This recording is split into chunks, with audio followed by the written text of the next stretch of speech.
Did you hear about the new Earth Ninja? The deck runs a lot of decombos. If you don't like that joke, Poopy from O3 Drops gave it to me. But if you did like it, it was all me, Fresh and Buds now. Fresh and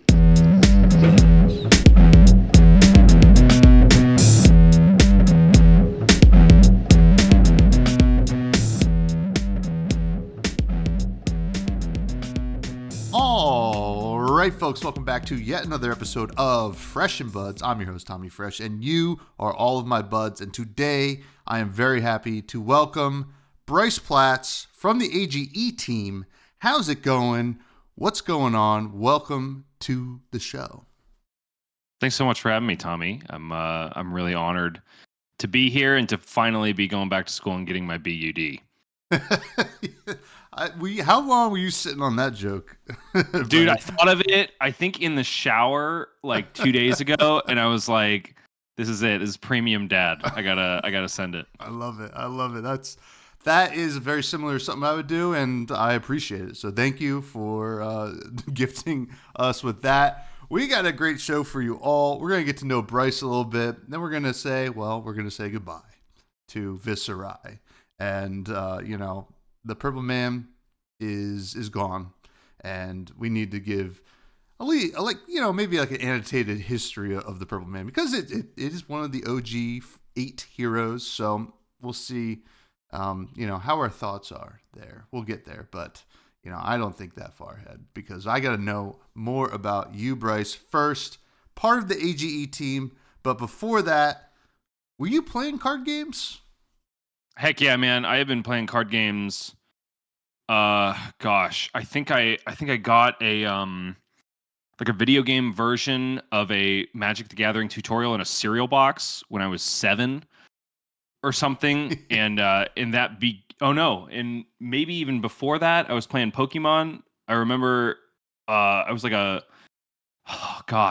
8, somewhere in the 8 to 10 range, and I was going to a Pokemon League at the Thousand Oaks Mall near me where I grew up with a buddy of mine. And I was playing with guys that were like looking for first editions and stuff, and I didn't know what that meant. I just thought it was really dope that I was able to get like a what was it?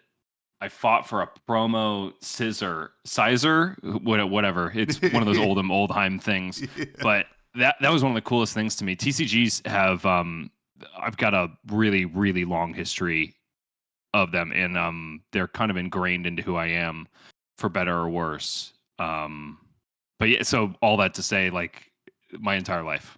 Yeah, well, that's awesome. I mean, and the common thread with games, trading card games specifically, is, I mean, obviously anybody I'm talking to on this podcast has gotten the bug at one point, right? It's a matter of when, but the thing with the bug is it kind of grabs you and it holds on, right? We might go through periods where we don't play as much, but they always bring you right back in. Now, you're clearly involved in the pro play scene of Fab, and I want to talk about how you got into Fab. But prior to Flesh and Blood, were you involved or at least interested in like high competitive play in other card games?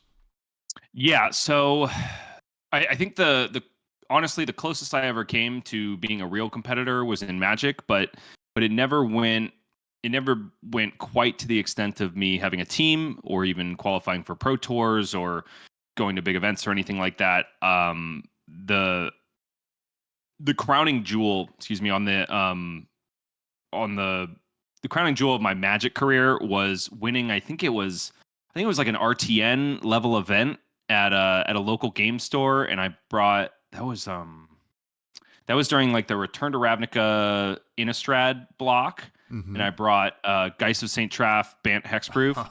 Yeah. My God, that deck was so much fun to play. Just like turbo up and like one of those Geist of St. Traff. It was like, I absolutely love that deck. But that was the first time I'd ever actually like spent money on buying singles. That was something that didn't compute in my brain until that moment. And I think that was when I was like, I still wasn't that old. I was maybe 14, 15, and my buddy Brian had just gotten me back into Magic after a very long stint of being out of card games. And like we would just crack boxes and play 2-person sealed together, and it was a freaking blast.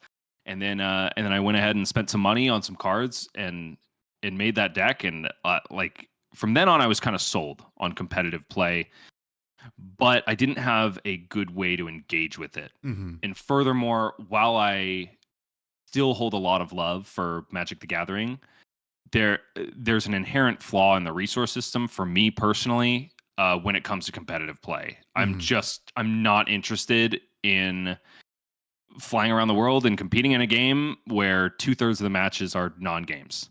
That just I cannot put my money where my mouth is when it comes to that.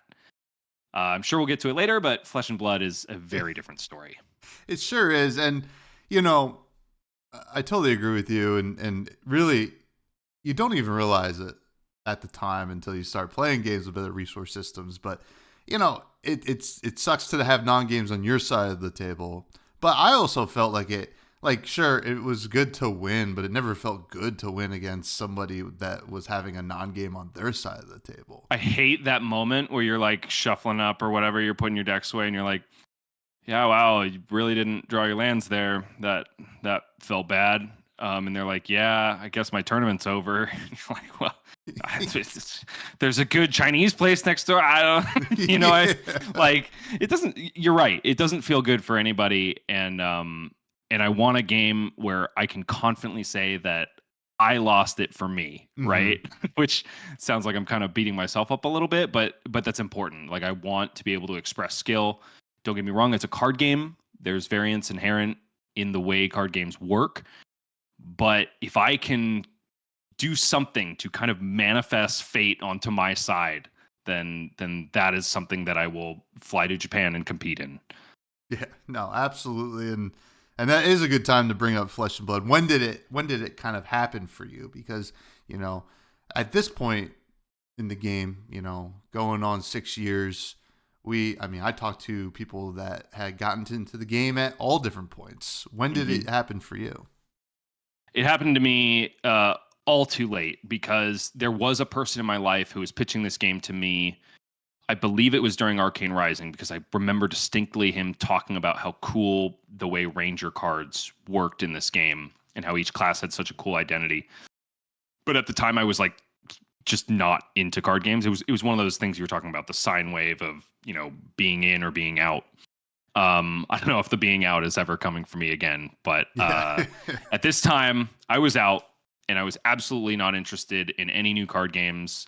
I think I was playing Magic Arena, and my main relationship to that game was just doing limited, collecting gems and using that to make standard decks, all that stuff, because I refused to pay for free to play things, which is kind of my kryptonite. Anyway, I digress. So I was kind of out of card games, and my buddy who got me into Magic, I remember I was planning a bachelor party for another one of our friends. We had a wedding in Hawaii, yacht it up. We were going to Morro Bay for his bachelor party, and my buddy Brian, who got me into Magic, would not shut up about this game, Flesh and Blood. And he was like, hey guys, what should we do for Kyle's bachelor party? Oh, we should open up Flesh and Blood packs and maybe make decks or whatever. I was like, dude, Kyle doesn't like card, like that's not his thing. Can you like bring something to the table here? And lo and behold, so I was kind of mad at him for like not letting go of this freaking game when I'm trying to do something nice for one of our friends.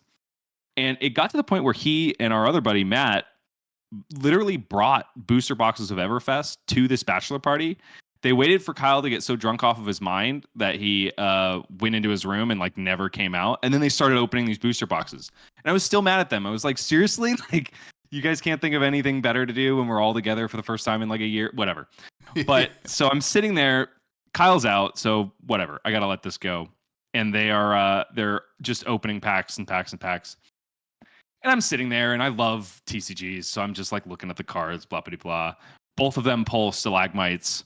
And I'm looking at that card. I'm like, this card looks so sick.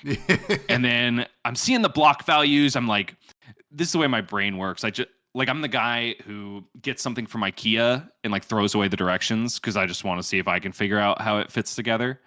So I'm just looking at all the cards, just like trying to imagine how this game system works. And from there, I think like later on, maybe a couple weeks later, I watched probably the professor's Learn to Play video. That was a And big one. dude, like that was it. The more I learned about this game, the more I was like, oh my gosh, all the cards do all the things. You mean I can play my lands and hurt people with them, or I can block with them if I don't want to do that? I'm kind of seeing how this game system could really, really be good. And from there, like I got I fast forward to that wedding, Kyle's wedding. I had Brian buy me blitz decks. I had him buy me the chain blitz deck and the prism blitz deck. Like Classics. I'm in the airport, like looking up cards, like flashing through Arcane Rising and through Everfest and all that's, like learning all of the cards, memorizing them, committing them to memory. And I think it was the night of the wedding. I played my first game, Blitz Chain versus Blitz Prism, piloted by my wife. And I was so like, I was like rubbing my two brain cells together, trying to come up with optimal lines and stuff. And it was so much fun. And I'm like so sold, man. Like a trading card game, which I already love, where you can't get land screwed and you're rewarded for making good decisions. That's all I've ever wanted. And here it is. And it's epic. It really is. And there are like two kinds of people, right? You know, there's people, I think, like I would say both of us who cracked open like chain. I played the chain blitz deck. I played all four of those Monarch blitz decks, and looking at them and trying to do the same thing you were trying to do, come up with the optimal play lines, which in hindsight we definitely weren't doing. Like, no, we were nowhere close. There's no question that I was not doing that. And like you think you're doing it, and then you start to realize like, man, this is actually really hard. And there's two different kinds of people. People are like, I just don't get it. I don't want to deal with it. And then there's other kinds of people that are like, this is the itch, right? This is scratching it. And I think Flesh and Blood really does it well. And those blitz decks are like notorious in a lot of ways. But funny enough, I brought those blitz decks to a bachelor party as well. When I was trying to get my one buddy to play, he's played a little bit. He fell out, and then I was like, all right, I'm just gonna buy you the KO Armory deck, and you're gonna keep that in your backpack for when you go play One Piece or whatever he plays. So you know, that's the other part of being a TCG player is you have these people who either got you in or you got them in, and you just kind of string them along through your own journey. And like maybe they're off playing One Piece a little bit here or there, and then they come back into Fab. But I don't know, like it's a fascinating thing, like being in tandem with your original TCG buddies. Yeah, exactly, and it's very fun. And then you create new friends, and clearly you've done that. You know, you're very involved with AGE. You know, I've met a lot of those guys over there. How'd that involvement kind of come? And you know, like where from Everfest to now did AGE enter your life? Yeah, it very naturally, and just with incremental steps here and there. I mentioned the fact that I was really into competitive play. So if I was getting into this Flesh and Blood game, I was going to be a competitor. It was something that I never committed to in Magic. And even though I talked about the resource system being inherently flawed in my mind, it was still something I always regretted. Mm-hmm. I always felt that I had something to give. I felt like I had the competitor spirit in me, and I love the game so much. But for whatever reason, I just never let myself go there. I never let myself commit. Maybe it was the economic investment. Maybe it was the time that I would have had to invest. Maybe, I don't know. When I was growing up, there was just an inherent shame about engaging in this kind of stuff, video games, trading card games, all that kind of stuff. So maybe a combination of all those things never let me get there. But I was going to be a competitor in Fab. And one of the greatest things about joining up when I did was that Justin, AG's founder, had just kind of wrapped up the So Callings. He would do these events called the So Callings, which were basically just primer events saying like, hey, LSS, give us, like, we can run events, let us do bigger ones. And he scrapped that whole idea and came up with AGE. So he was going to do this monthly circuit. And that meant I was going to get to go up against the best of the best in Southern California every single month. Mm-hmm. And I valued that opportunity more than I can possibly tell you, especially just getting into the game. It was like I identified immediately, like this was a place where I could hone my play and get really good really fast. And that was super exciting. And also very nerve-wracking because like the mainstays in Flesh and Blood have known each other for a long time, right? The people who have been playing since Welcome to Wraith. And even though like in hindsight, it feels like I still kind of got in on the ground floor getting in just after Everfest, but it was intimidating. Like people knew each other super well, but also the community was unbelievably welcoming. So like I knew I was going to have to make some top 8s and establish that I was a good player, get to know people before anybody would say, let me join a team or anything like that. So I competed hard at AGE Season 1. I was doing really well. In fact, the Justin often gets Battle Hardens here in LA once a year. Mm-hmm. And so he had one that first year of AGE Season 1. And we did a back-to-back event as we normally do.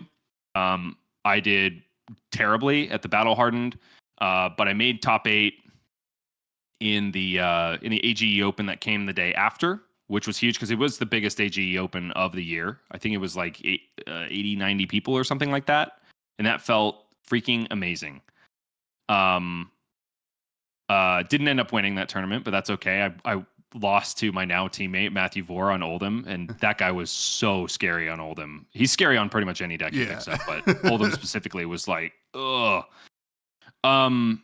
So basically, like, the long and short of it is I tried really hard. I tried to get on stream when I could and show that I was a strong player. Funnily enough, my first game on stream, I got absolutely decimated by Arya Howe on Dawnblade Dorinthia. And so, like, the objective was to do really well, get to know people, and then start vying for a position on a team. Start to get in with the people that actually know how to play this game and leverage their knowledge to make me better. And also, just, I don't know, I really wanted to add something. I really thought that if I could get onto a team, I could be a valuable asset to it and fit into that ecosystem.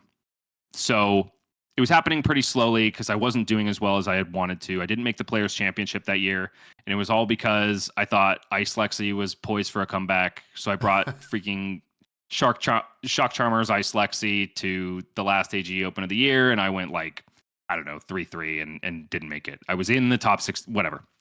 It's neither here nor there. I clearly don't regret it. Everything's fine. So fast forward to the next season after that. I believe it was at the beginning of season 2. Justin convinced Chris Iali to mold his team experience under the banner of AGE. So now they're the AGE Pro team.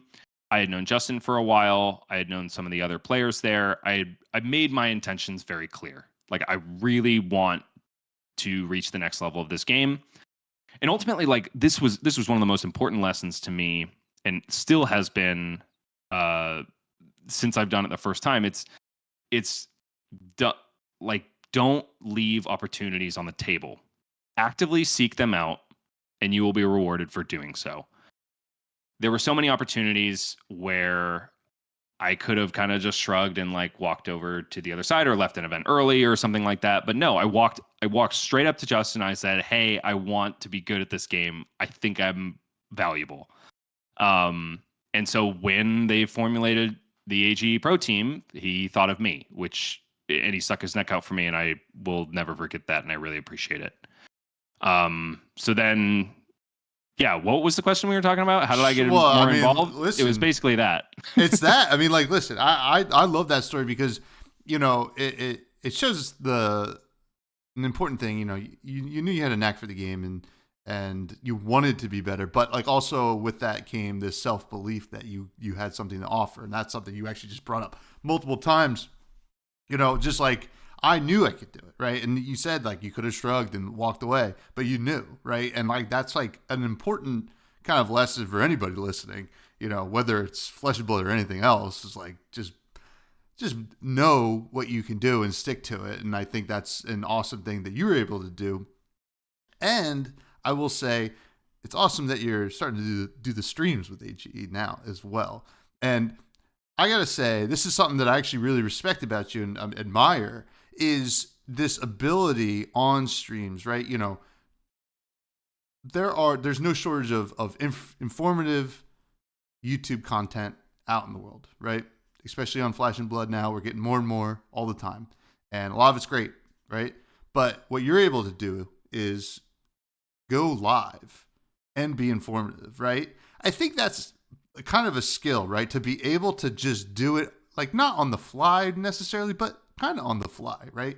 It's like informative jazz in a way, but it's very cool. So how did the streams start for you? There was a hole that needed filling. One of the things we wanted to do with the AGE Pro team was a content initiative, and that was something I had never ever seen myself doing. But as is the through line of my Flesh and Blood story, Flesh and Blood inspired me to do things that I am not comfortable with, and I found I kind of had a knack for it, and it's not a skill set I ever would have told anybody that I had. But I knew that I was super passionate about the game, and Justin and Chris said this was something we wanted to do.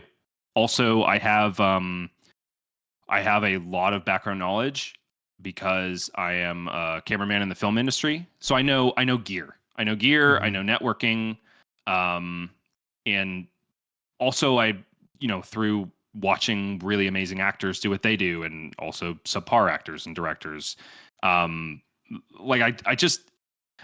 It's something I inherently do. I just, when I'm witnessing something, I try to gain value from it by asking myself the question, like, how would I do this better, or how would I do this? Mm-hmm. And so I like to think that I've picked up a little bit of the craft of acting, or just being in front of the camera, right? Because I've been looking down the barrel of a lens for the last 9 years or so that I've been in the industry. I was like, this is a really low stakes way to. I think the industry was also in a slump at the time. We've been in a slump for a little while. Yeah. So it was a low stakes way for me to buy some gear, tinker around with it. It's just something I like to do, and also to get me out of my comfort zone. Because if there's one thing I think makes life richer is being uncomfortable at all times.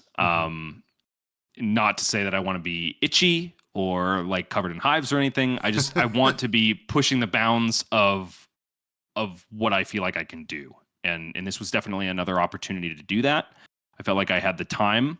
Ironically enough, I decided to do this at the time where I was also becoming a father for the first time, which was probably ill-advised, because content creation is a freaking grind, as I've learned. So I'm not as consistent as I would like to be, but it's been a heck of a lot of fun, and I'm really, really humbled that anybody has watched any of the things that I've done. Let alone I don't know, the tons and tons of views we get on the streams, and what I feel like is like a more of an audience than I've ever deserved on the individual streams. Well, I think the great thing, especially in this game where the community is pretty passionate. I mean, like very passionate, not even pretty passionate. What am I saying? And they appreciate authenticity and kind of like a genuine love for the game, which I think I think all of AGE actually really shows, right? It's kind of crazy that they do everything that they do, and you're just like, oh, wow, they really care about this game. So I think it's awesome. I'm hoping you continue to do it. And, obviously being a dad comes first and all that, I guess, I don't know. But unfortunately, yeah. We're trying to get the state to change those laws, but yeah. For now, I have to make my child my priority. Yeah, I guess so. Now, What's next for you and AGE? If there's anything you can say, I know you guys came over to the East Coast a little bit, which I was very happy to hear. I hope a little bit more in the East Coast, to be honest. We did, and I am. That's what I'm most excited about for AGE at the moment, because that has been my personal project since coming on board as a partner of AGE. And there's a couple reasons we did that. First of all, shout out to Ben Hebert from Team Salt the Wound. He walked straight up to us at U.S. Nationals in Minneapolis and said, "We want AGE in the East."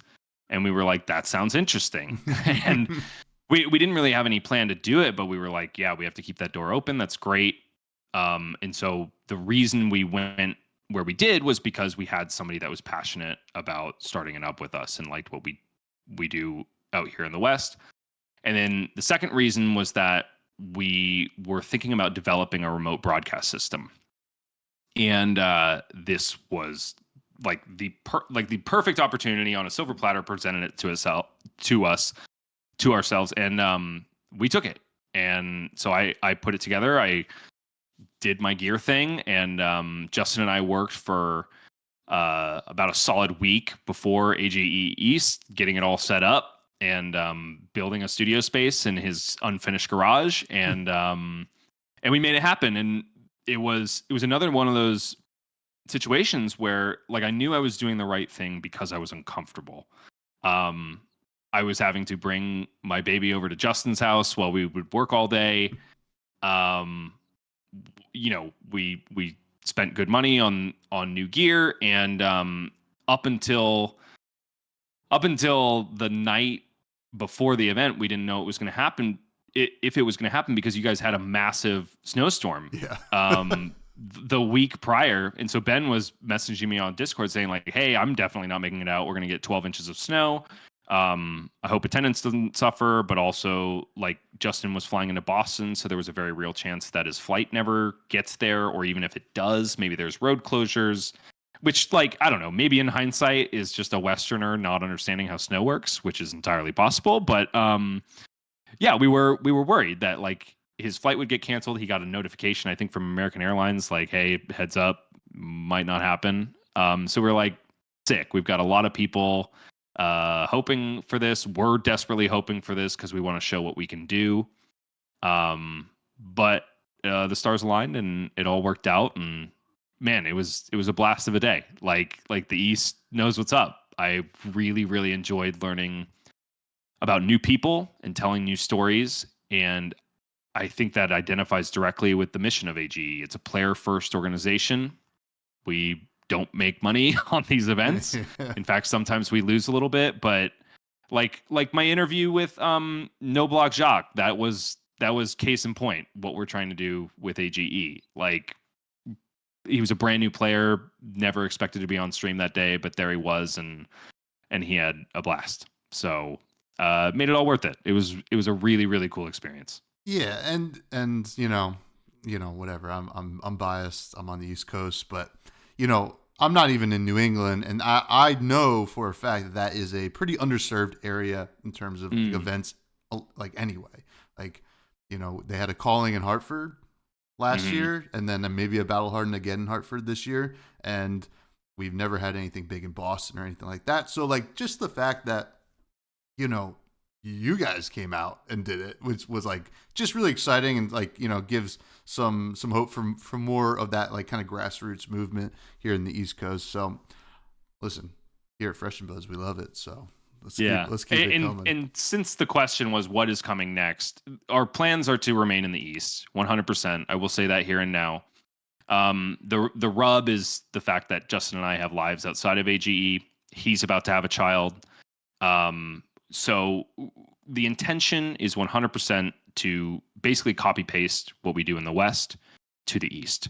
The thing we can't promise is that there will be a stream every month. Mm-hmm. We are tooling around with the idea of basically just swapping regions every month, because the thought of doing 2 streams a month seems like it would murder us.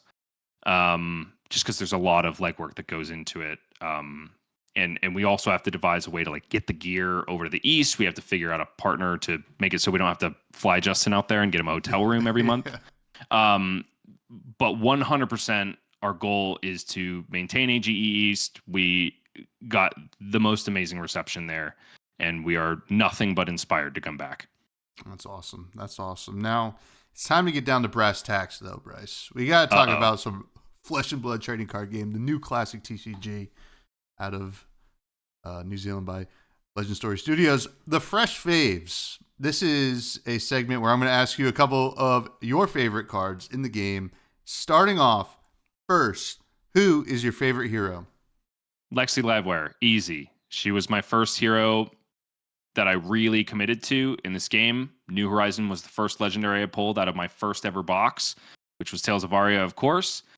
I am not a Ranger person in general when it comes to like MMOs or any other video game system. I generally gravitate towards like wizards, and like I was a prop pally in World of Warcraft.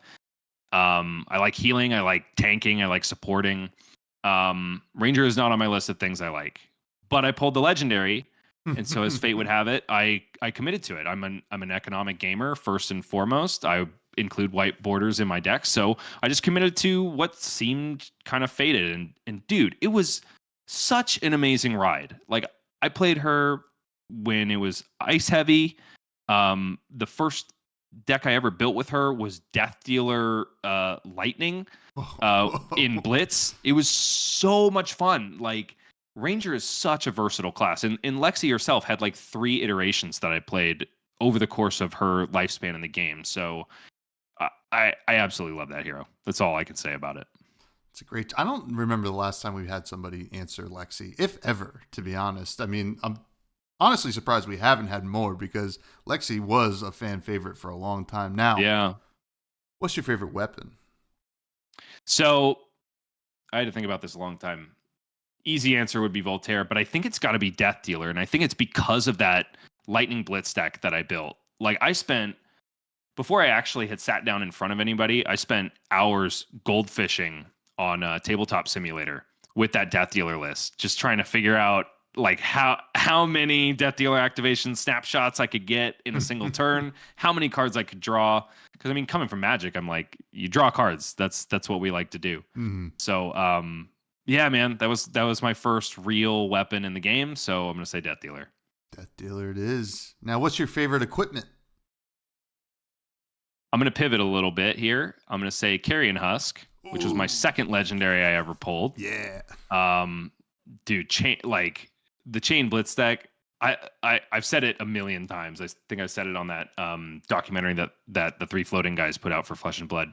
I had no idea what a Rune Blade was before I got into Flesh and Blood. I don't feel like it's a common fantasy trope, right? But the second I saw Viserai, the second I saw Chain and started reading these cards and learning how they worked, I was like, that's a Rune Blade. Yeah. That's sick. I want to play that. So pulling Carrion Husk was absolutely amazing. It's also like one of the sicker arts, like the shadow theme in Flesh and Blood. There's nothing like it as far as the artwork goes.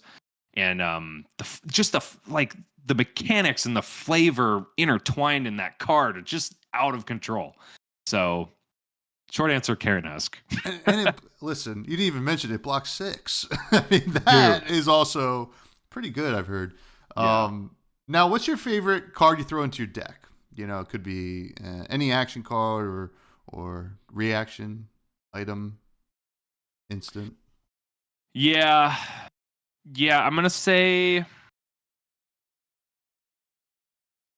No, I'm gonna say Chilling Ice Vein, because so I'm basically just gonna work my way into those 3 Lexi tropes, I guess, through this segment.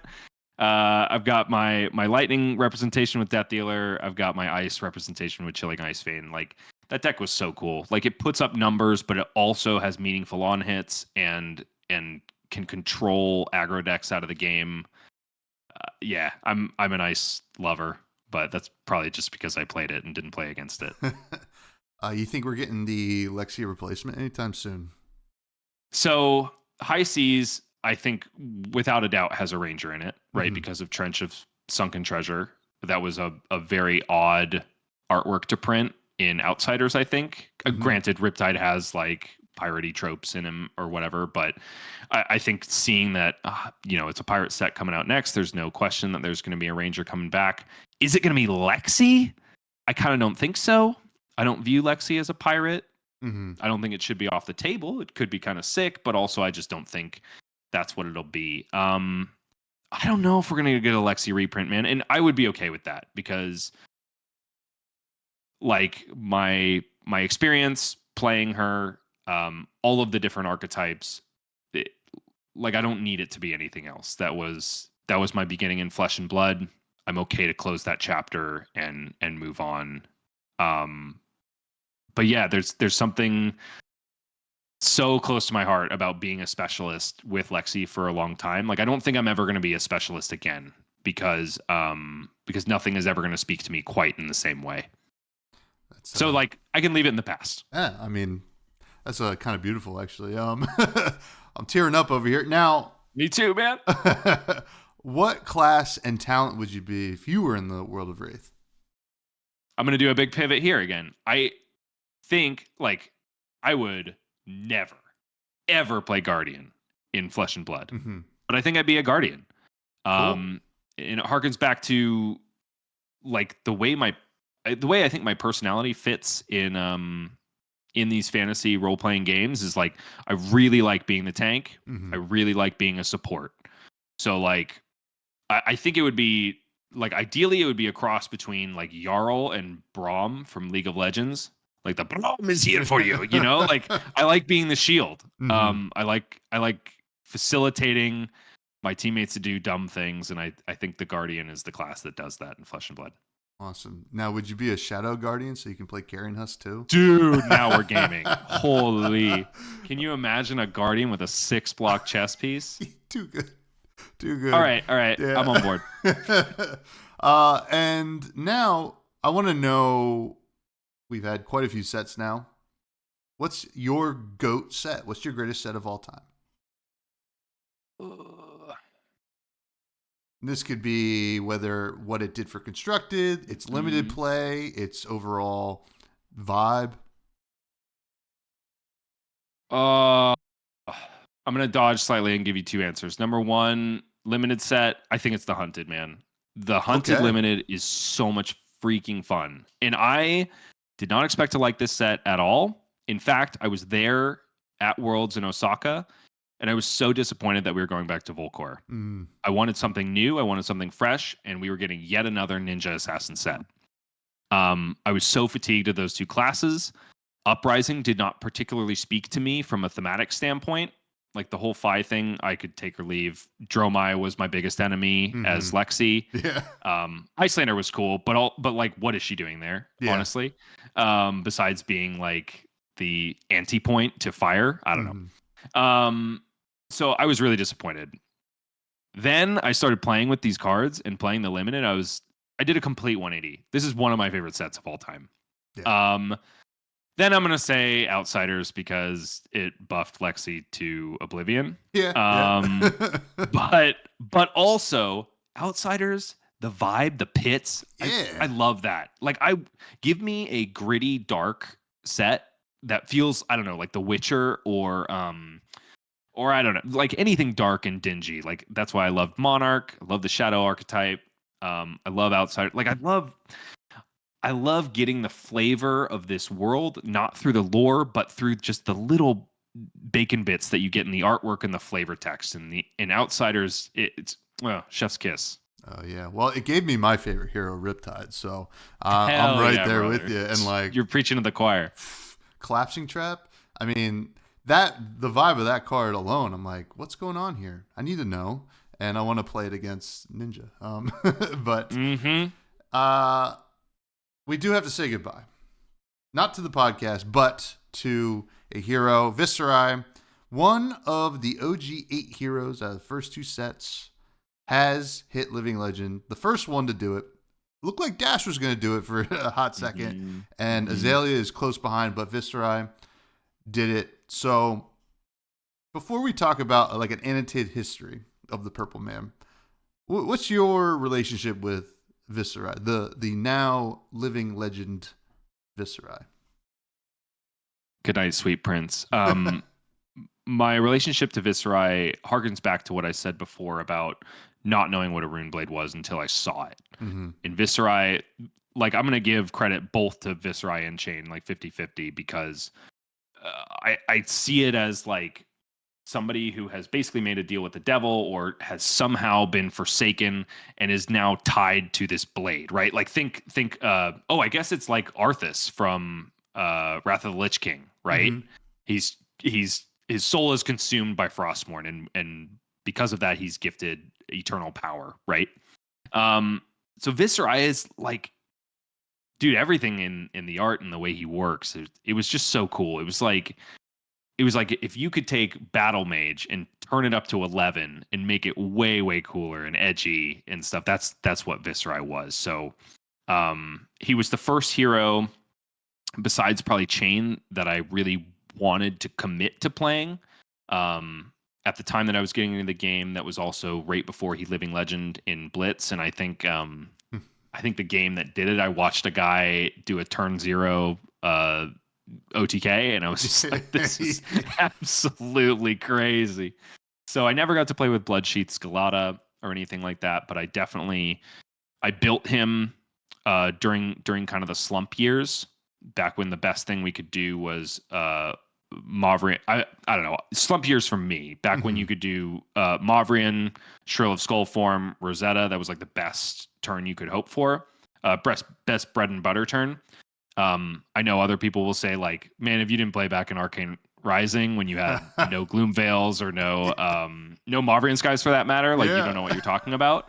And I'm sure that was the case. He probably would have seemed like a dud back then. But I've played him many times at many different points throughout his tenure in Flesh and Blood, and I love him. He's so cool. And he kind of became a boogeyman towards the end there, but I think every hero deserves to have their day, and VISERAI certainly had his, and I enjoyed that deck a lot. Yeah, and there's something about this hero that definitely draws a lot of people right to them.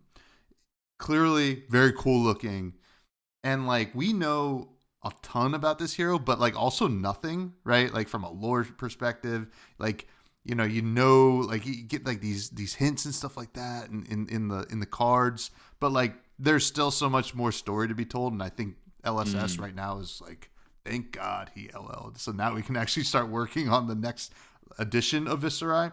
So really cool, a lot of ups and downs. You mentioned, we'll start with Arcane Rising. When VISERAI came out, not necessarily the most powerful hero at the time. No. Powerful effect, right? Like it always was a powerful effect, but just didn't have the card pool.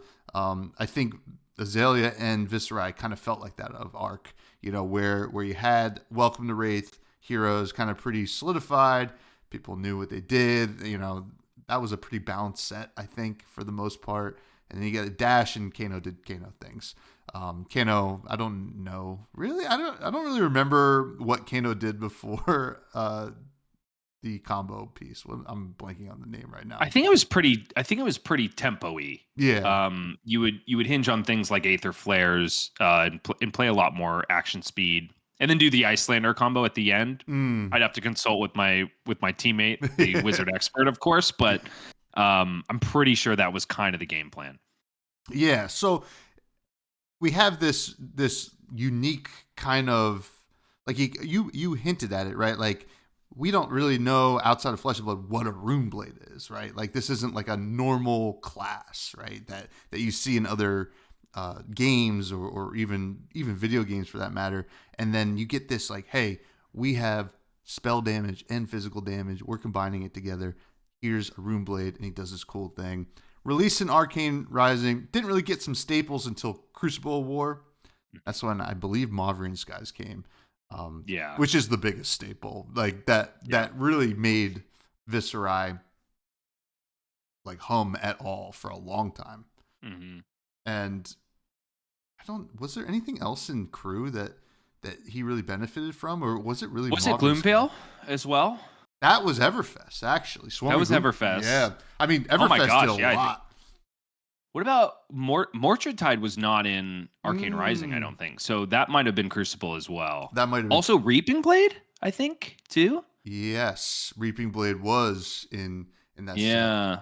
I Which I don't. don't know if it made any waves back then, but it's certainly making waves now. Yeah, yeah. Well, like it's kind of funny the Reaping Blade, not conundrum, but like the idea of Reaping Blade, this one cost for 3 in Viserai, right? We had Monarch. Monarch didn't really give much to Viserai outside of Sonata, which Mm, at the end I don't even know if some decks were playing it, right? It was just mm. kind of fun, right? And it was a lot better when a certain other card. Actually, Skeletor was in crew as well, I believe. That's true. Yeah, yeah. Yep. But flash forward to Tales of Aria, we get Rosetta Thorn, and it's a 1 cost for 4. It played for whatever reason. It looked like it was elemental. It wasn't elemental. It was just straight up Runeblade. Every Runeblade played it. What are your thoughts on Rosetta Thorn? People seem to have a more fond memory of it now that it's gone in CC. I talked to people who are like, "Oh, I loved Rosetta Thorn." It's like I remember when everybody hated that card. What's going on?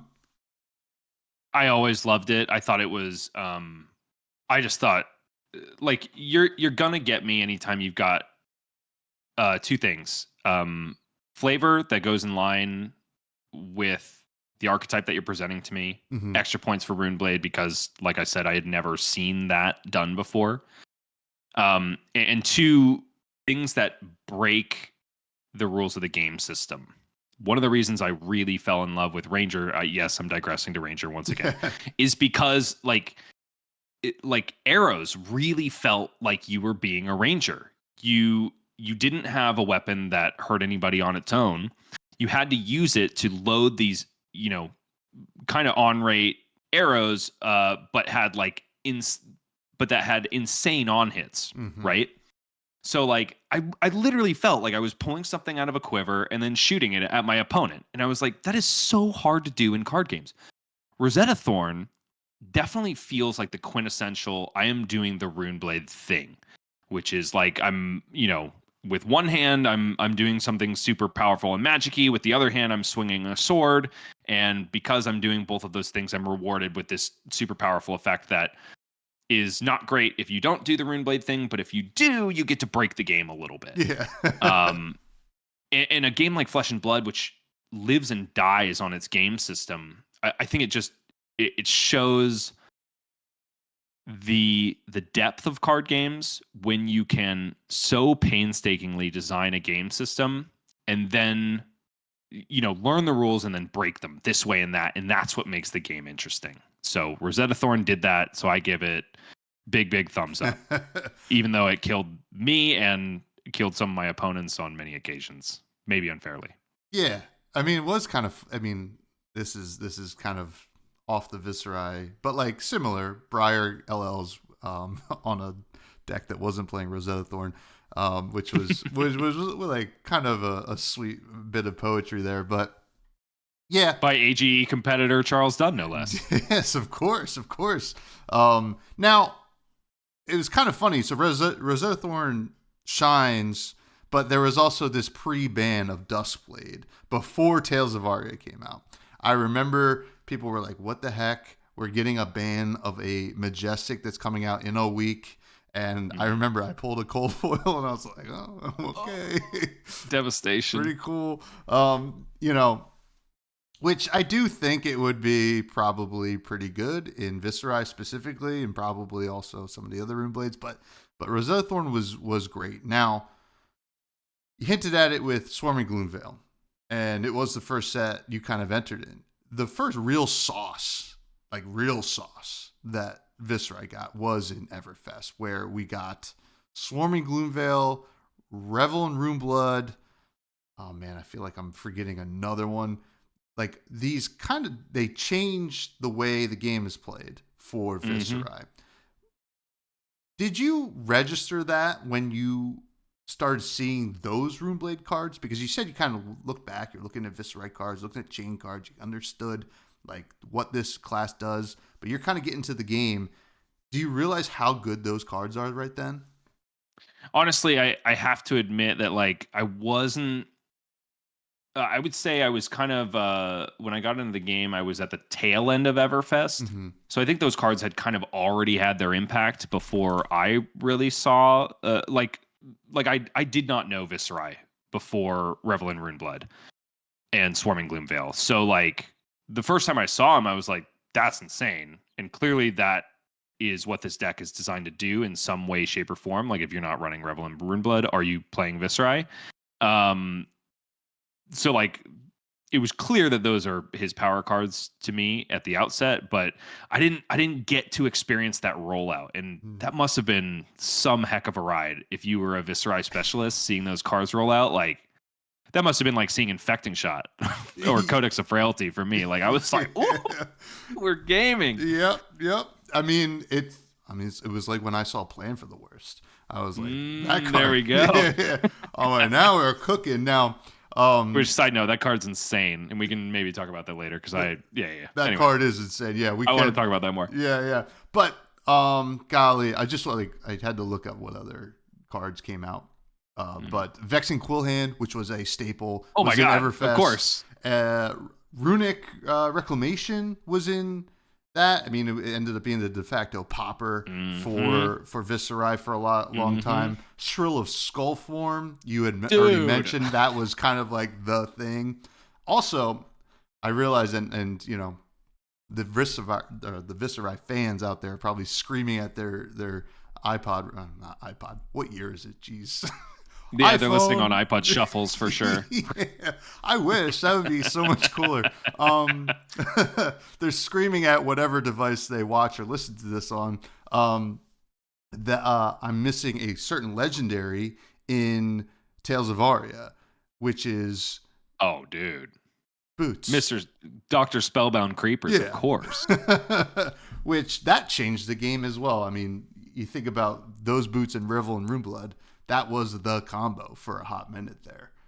And that was, I will say, it's an honorable mention in my our fresh faves. Like that was probably just behind Carrion Husk because there is no other piece of equipment that is more rewarding to understand and learn to play, I think, than Spellbound Creepers. Like first of all, the first time you look at the text box on that card, you're like, okay, I gotta read that again. And you can go back like 2 or 3 times and still be like, okay, there's a bind counter. Blah, blah. Okay, got it. But once you get it, man, like the possibilities are endless, and you can craft some even before Rosetta came out. Like you could craft some stupid lines with that card.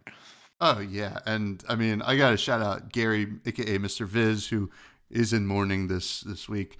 Or, you know, it was tough, but I'm happy that you're going to get a new Viserai soon, Gary. But I remember Gary, like, I was going to play Viserai at an event, and I'm like, he's trying to explain all these lines for Spellbound Creepers, and my brain was melting.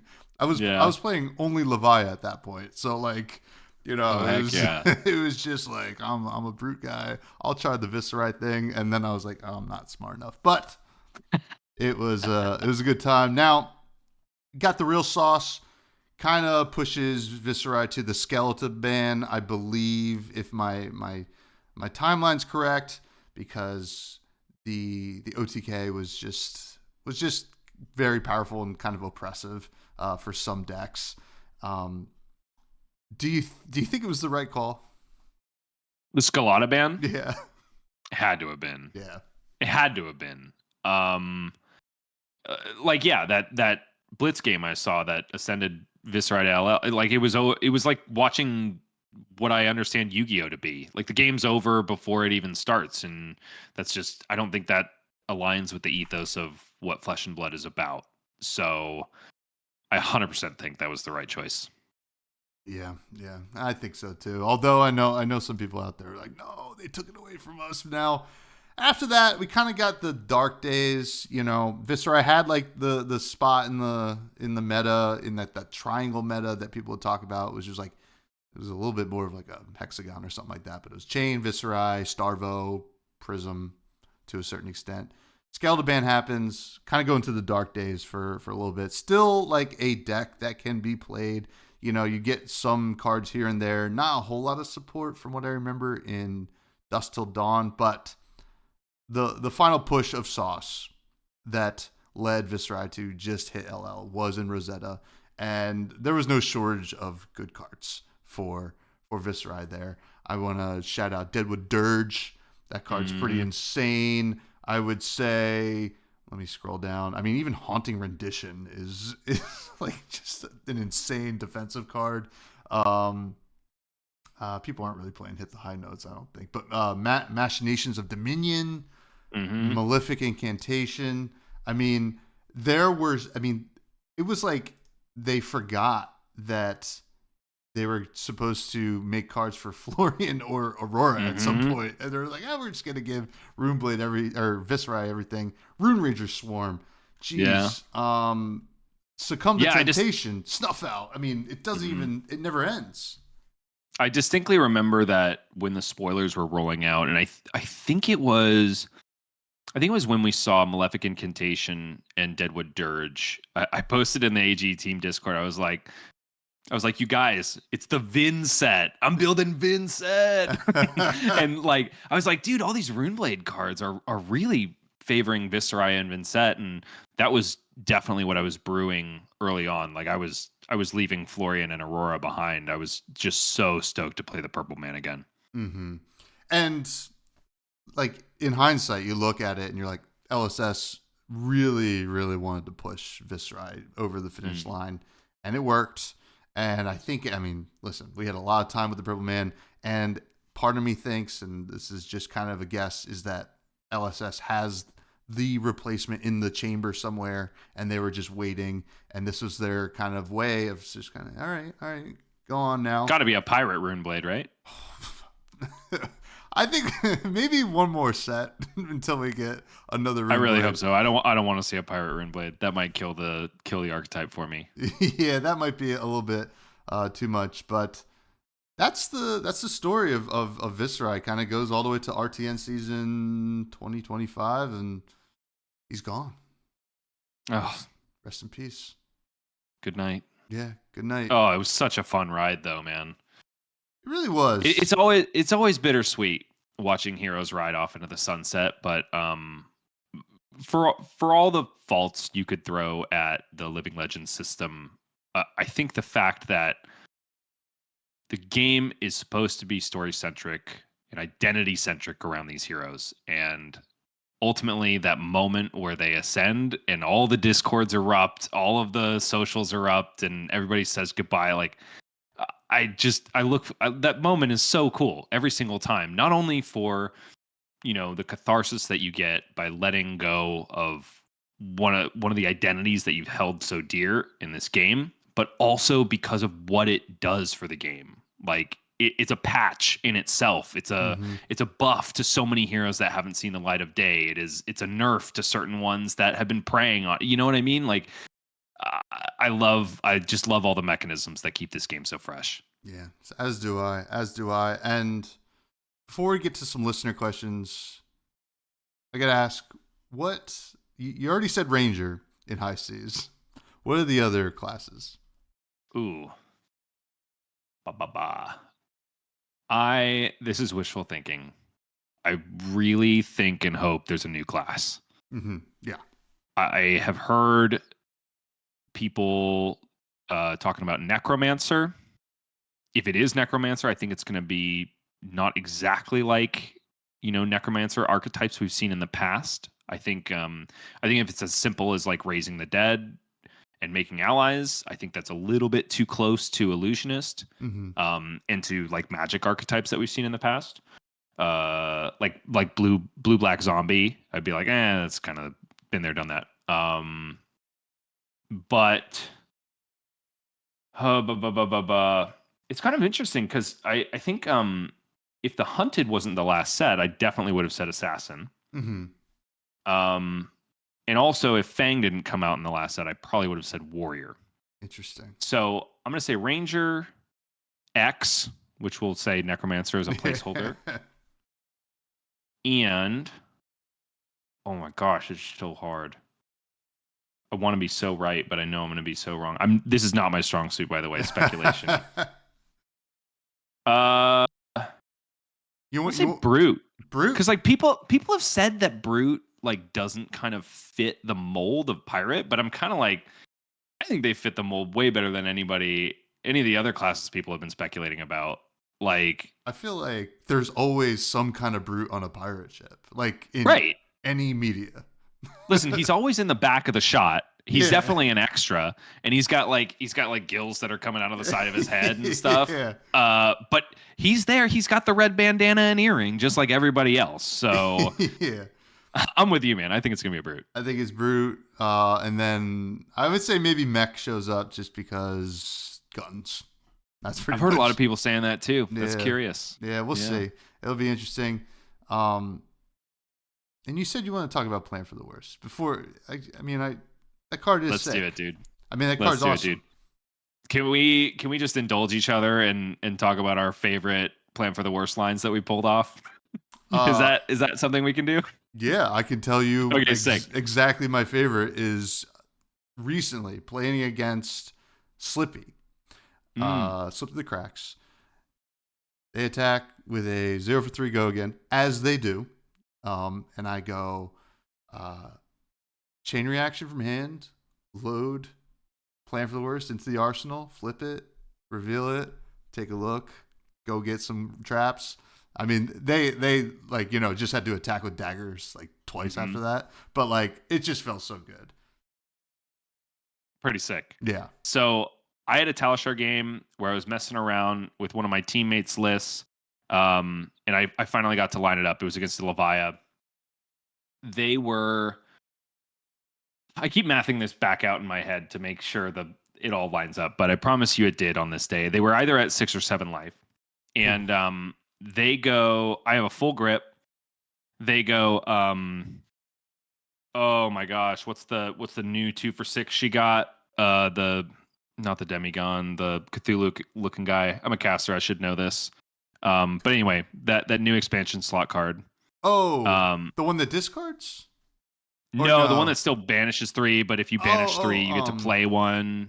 Gets to go again. The Shadows of something. Something horror. Yeah. Oh, yeah. I'm gonna get the name. Oh my gosh, I'm so embarrassed right now. I played Levia. I should know this. Shadow Realm horror. Yeah, anyway, Shadow Realm whatever. horror. That is exactly it. Plays that, banishes 2 cards, attack as go again. I go chain reaction, load, flip, Plan for the Worst, blah blah blah. I reveal. No. It was that plus play Pitfall Trap. They don't pay. So I've already dealt 4 damage. I think that's 4 damage, and I go 6. So I'm blocking out this attack, and then I get to see what they have in their banish zone, and they can play. It's all go agains. And then so I just go, all right. I trade my entire hand out for traps that will trigger on their next attack. They throw the next attack. I go 3 traps, like over blocking by 3, and kill them. It's so I was cool. the biggest, fattest green wizard that you've ever seen in your life, and I felt magical. Listen, I mean, I got beef with people who say chain reaction isn't good. I mean, it's still an 0 for 3 that pings at a minimum. Dude.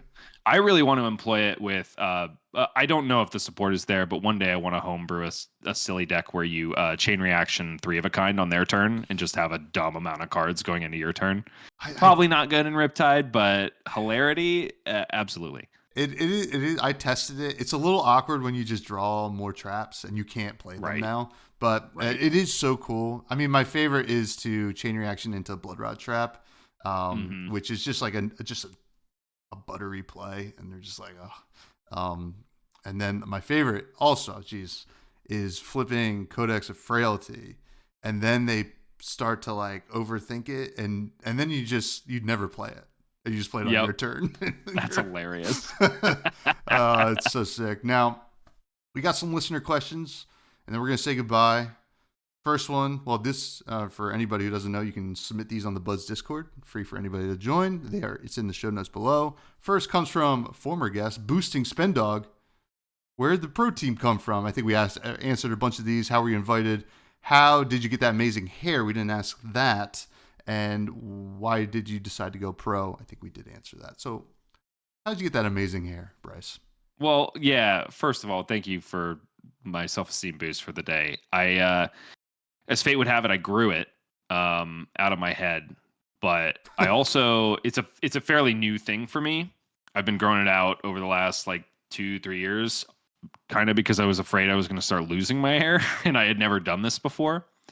Being in the film industry, I have the luxury of uh, going to a workplace where people don't care what you look like, which is cool because I get so bored with the way that I look. I just am constantly changing it. In 2019, I grew a beard down to here. And like during COVID, I just shaved it all off because it was too hot, you know? So I don't know. I just get bored. I like to change it all the time. Honestly, it's sorry boosting spend dog, but it's nearing the end of its tenure. My son has ripped it out of its roots too many times. So I think I might be getting rid of it soon. But just to recap the other ones, the pro team came from Team Experience, which was headed up by Chris Ayali and molded directly into the AGE pro team. I was invited basically because I worked really hard and asked for it, which is maybe not like the most romantic way to be added to a team. I think a lot of people expect that if you're good enough, someone will come up and like anoint you. But I think in a much truer sense, it comes from self-actualization and actually pursuing it in your own right if it's something you feel like you want. So don't be afraid to ask for it and go after the things you care about. And why did I decide to go pro? Because I really wanted to be good at this game, man. I felt like I let it slip through the cracks with other TCGs, and I was finally at a point in my life where I felt like I deserved to commit to it. So, which is not something that is good. I have been unraveling that a lot in therapy, but like the main takeaway from it is you should do the things that you love to do because you love to do them, and that is a good enough a reason as any. You don't need any intrinsic value that you derive from it. You don't need to make money from it, and accepting that is what allowed me to pursue going pro. Amen to that. Next question comes from Capolo, another former guest and probably local to you. You have taken more of a commentary role in the AGE Open Series. Why did you choose that over competing for cash and glory? Okay, so I have to tell a very quick story about Capolo. Capolo is the mech aficionado, right? Oh, Yeah. Okay. So Capolo was my second ever streamed game in Flesh and Blood. And it was that same day that I lost miserably to Arya Howe on Dawnblade Dorinthia. I still made top 8. Capolo was my round 1 in top 8. And I was so nervous because I felt like I had screwed up that game earlier that like I had a Rain Razor turn lined up. I was playing Lexi. I go, I think Drill Shot. He blocks with 2 cards up to 6. And I like snap react Rain Razors. And I like go to my life total. And he's like, 6 block 6. I was like, gosh, I'm so nervous right now, man. It was something I never thought would affect me. I was like, oh, I'm going to be great on stream. Like it's going to dial my play in. But man, it really got to me. Like it stressed me out. So shout out to Capolo for being a very understanding and good competitor in that particular match. It was a really fun one. Anyway, the question is about me taking on more of a caster role at the AGE Open Series. And the reason I chose that was kind of because, again, there was a hole that needed to be filled. Same as the content side of things for AGE. We just like didn't have enough casters. We're still in that situation now. We don't have enough casters. Like if I and Michael Murray and Marcus Brown have like a scheduling conflict all on the same weekend, I have no idea what we do because Justin says he refuses to ever get in the booth. So luckily that has never happened. We're actively looking for more people to fill out the roster, but like AGE needed it, and I and Justin thought that I might be okay at it, and so I tried, and I have been I am lucky enough to have a little bit of natural talent for it. But especially with the birth of my son, I am definitely kind of taking a step back from competitive play, but I still love this game so much and I want it to be a part of my life. And so I'm kind of, I don't know, like I just ended up really liking it, and I liked engaging with the game in this way. And like getting into the game itself, I found myself with a drive to be really good at it. And I do VOD reviews, and I've had Mitch Uber come over and coach me here and there, and it's something I really like doing, and I want to be the best at. So it's just added into the long list of things that I do because I want to be good at them. It's like you have drive or something, Bryce. Something like that. Yeah. Imagine that. Imagine that. Thanks for the question, Capolo. Next question comes from Sigma. How open is each team member to do deck techs of their serious builds and educate other players? And he mentions, I loved the Acilio one with Alexander Vore and wanted to know if there are more to come. Well, Sigma, I'm super stoked that you liked the Acilio deck tech that we did with Alexander Vore. I also really enjoyed it. That guy I could listen to him yap all day. We give him a lot of crap for it in the Pro Team Discord, but I do think he's one of the greatest minds in the game. All of the teammates on the AG Pro Team are open to doing deck techs, and we try to fit in as many as we can. I think hearing you ask this question, though, Sigma, makes me wonder if like my evaluation of when we do them is maybe a little bit off, because like we tend to try to wait until one of these lists has a good result before we push it out there. But maybe that's the wrong way to go about it, because if the need is there, then we should be supplying more. And I love every single member of the AG Pro Team. I am so proud to be a part of this team, not only because they're fearsome competitors, but also because they're really open and awesome people. They embody what I love about the Flesh and Blood community. So the upshot of that is anytime I can stick them in front of a camera and get them talking, I want to do so. So maybe the answer to that question is I just need to be doing that more. Hopefully, yeah, sooner rather than later. How about that? Yeah, exactly.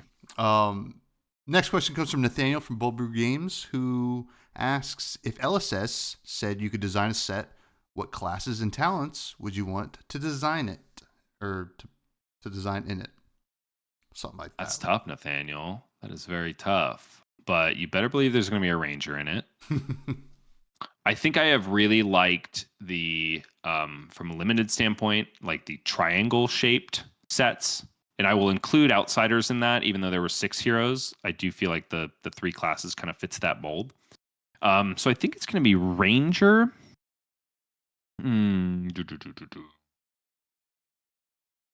Ranger, Runeblade, and no,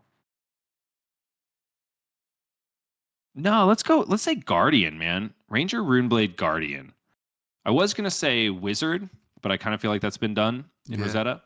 And the talents would have to be I would want a new talent for sure. But I also want ice. So I think ice would be in there. I think Shadow, and what the heck, we're swinging for the fences. Let's make it a 3 talent set. The new one, oh my gosh, this is really putting me on the spot. I didn't think about this at all. Oh my gosh. It would have to be like, what do I love from other games, man? No, I'm totally waffling here. It's going to be no ice, just shadow and light. That's what I want. I want that Shadow Guardian that you were talking about. Oh no. I want a Shadow Ranger as well, and I want a light Runeblade. Light Runeblade would be kind of sick. Yeah, that would be sick. Damn. Great answer. Next question comes from Pat Shaw, New Englander. What's the future for the East Coast Open Series? I think we kind of answered that, but I don't know if there's anything that you want to elaborate on.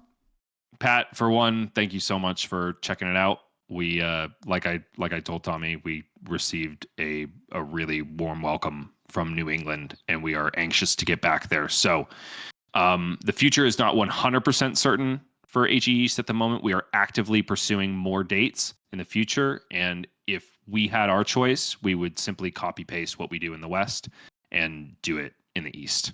So that is the goal.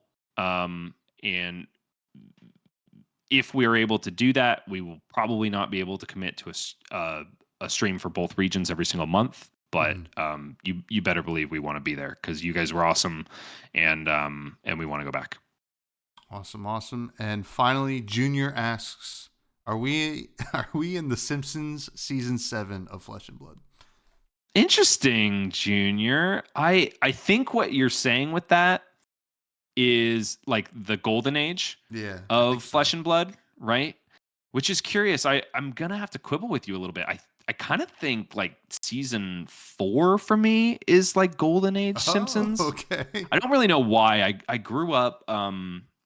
I remember my dad would always get like when the box sets would come out, he would get us season 1, season 2, season 3, whatever. And so I've probably spent more hours watching like the DVD menu after like gone to sleep or whatever than I have the episodes. But I like season 4 just sticks in my mind, and I was so excited to get my hands on it when I saw it wrapped up on the mantle. When I walked in, I think it was for Christmas or something. I popped it right in and watched it from front to back. So. Are we in the golden age of Flesh and Blood? Dude, it sure feels like it. Like I'm having an absolute blast. But that all being said, I have in no small part due to the conversation I had with Brian Gottlieb and the one I listened to you have with him very recently, Tommy. Like I have the utmost faith in the people that are steering this ship. Not that they are going to make the right decisions every single time, but that they give a crap about what they're doing and that they care about all aspects of this game, and that this is James White's life's work. Like he will sooner die than let this thing go the way of, I don't know, like a canceled Bandai game or something like that. So the upshot of it is, yes, I think we're in the golden age of Flesh and Blood, but I think there's a goldener age on the horizon. Definitely. Couldn't agree with you more. Thank you everybody for the questions, and thank you, Bryce. This was a awesome conversation. I had a freaking ton of fun with you. Thank you, Tommy. You're a great dude. I would love to have you back whenever you wanted, and I'd love to get out to the West Coast. I'm not. You better, dude. I need to go to a tournament in California. I've been out to Vegas. I gotta go to California is next. And I keep telling, last week we had Taylor Morrow on. Obviously I gotta go see Taylor. Oh, love Taylor. Yeah. And funny enough, gotta see Taylor.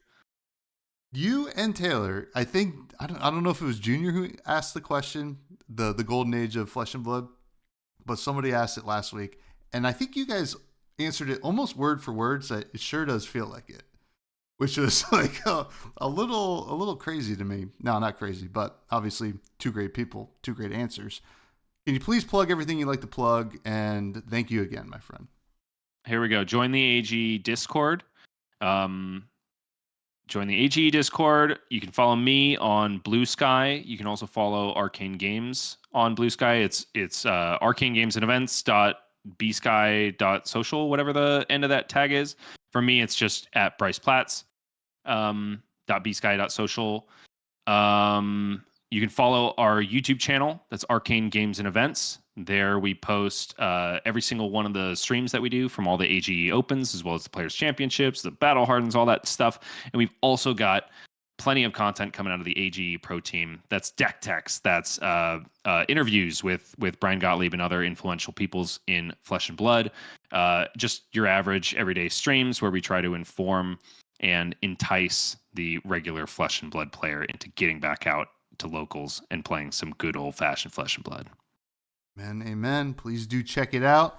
You can all continue to find me on Blue Sky and other things, mostly Blue Sky these days, at freshbudspod. Check out the Buds Discords in the show notes. If you're watching on YouTube, give us the old like, comment, subscribe. If you're on Spotify or whatever, give it the old rate 5 stars.